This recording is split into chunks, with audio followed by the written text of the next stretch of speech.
Welcome to the quiet hours. In the world of private security, the night shift is often depicted as a routine of quiet patrols and endless screen watching. But for those who hold the keys to the darkest corners of our infrastructure, the silence is a fragile shield. It's the moment the human element fails, the system breaks, and the unknown steps out of the shadows. Tonight, we step into that darkness. We present 3 documented true horror stories from seasoned security professionals, accounts that go beyond a simple bump in the night. These are tales of meticulous planning, sheer psychological terror, and the chilling realization that some threats aren't just looking to steal, they're looking to play. Our first account comes from a veteran guard who took on an overtime shift at a massive newly acquired government office building. Its location was a deliberate statement of isolation.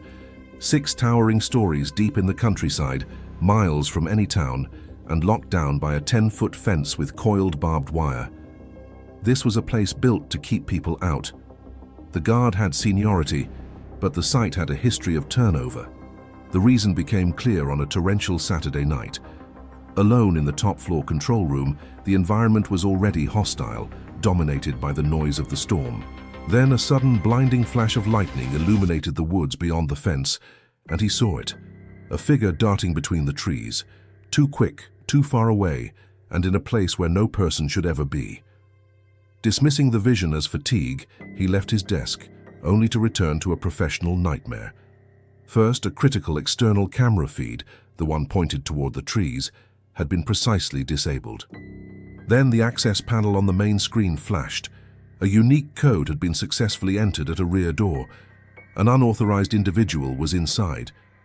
When he reached for the desk phone, it was dead. His mobile device, no service. The lines of communication and his lifeline had been deliberately severed. The final terrifying act of escalation was the power grid. A sudden, absolute blackout plunged the massive building into pitch blackness. Armed but disoriented, the guard had to abandon his post. He heard it then, heavy footsteps echoing up the concrete stairwell from the lower floors, slow and deliberate, before quickening. He wasn't just being tracked, he was being hunted. A frantic blind climb turned into a desperate ruse, slamming a door to feign his exit before sprinting down to the lobby. His eventual escape was only secured when he heard a tremendous crash and a cry of pain from the stairwell behind him. The chilling conclusion. The police investigation found the spot where the pursuer had fallen. There they recovered a fully loaded, unregistered semi-automatic handgun. The identity of the armed individual and the motive for the high-level violent breach remains one of the night shift's darkest mysteries. Our second story is a masterpiece of psychological terror, set in a medium-sized corporate office in New Jersey. For the night guard, the routine was constant, but one night a figure on the underground parking garage feed broke the monotony. It was a man in a long, dark coat, weaving slowly and deliberately between the parked cars in a lot that should have been deserted. Protocol required an in-person check. Flashlight in hand, the guard patrolled every column, every shadow. The garage was empty, silent. Yet the moment he returned to his desk, the camera showed the figure had reappeared, standing in the exact spot he had just left. The message was clear. This was not a phantom. This was an intelligent entity that knew his routine and was toying with him. The figure eventually moved toward the stairwell and vanished. Moments later, the true threat revealed itself. The main lobby elevator chimed and opened. No one was inside, but a trail of wet, bare footprints led from the car onto the polished floor. The intruder was inside, moving silently, potentially having shed his shoes to be undetectable. The guard grabbed his flashlight and went on a patrol of the 5th floor. Finding an office door slightly ajar, a clear sign of intrusion, he moved to check the room. When he backed out into the hallway, he heard them. Heavy, squelching footsteps behind him, uneven and fast. He swung his light around, catching a brief, horrifying glimpse of the dark coat. He wasn't searching for the intruder anymore. He was being pursued. He sprinted for the nearest stairwell, the frantic sound of the wet pursuit echoing in his ears. The man's knowledge of the building and his ability to remain just out of sight was terrifying. The outcome was a clean escape for the stalker. When backup arrived, the building was empty. The final maddening detail was discovered in the control room. The camera footage from the time the figure appeared in the garage had been corrupted or inexplicably overwritten. The only evidence of the harrowing cat-and-mouse game was the guard's panic and the lingering awful thought that he was followed that night by a very real, very patient human predator.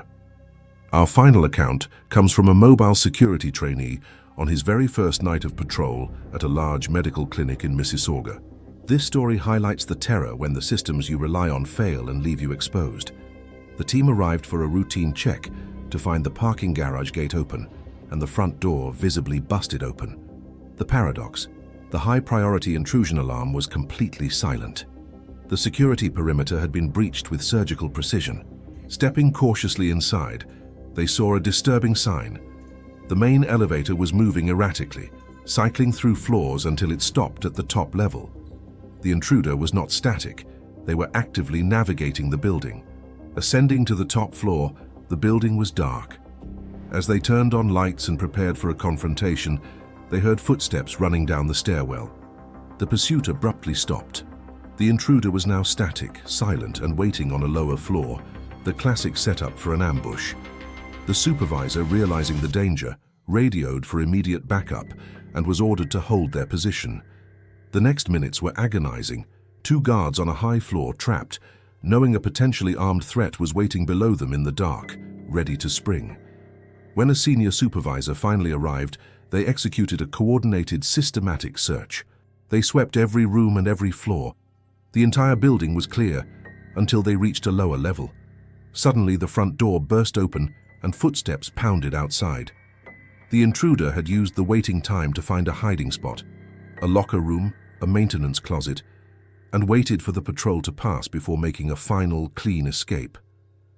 These three true accounts from the night shift share a common, terrifying thread: the moment the controlled environment becomes the hunting ground.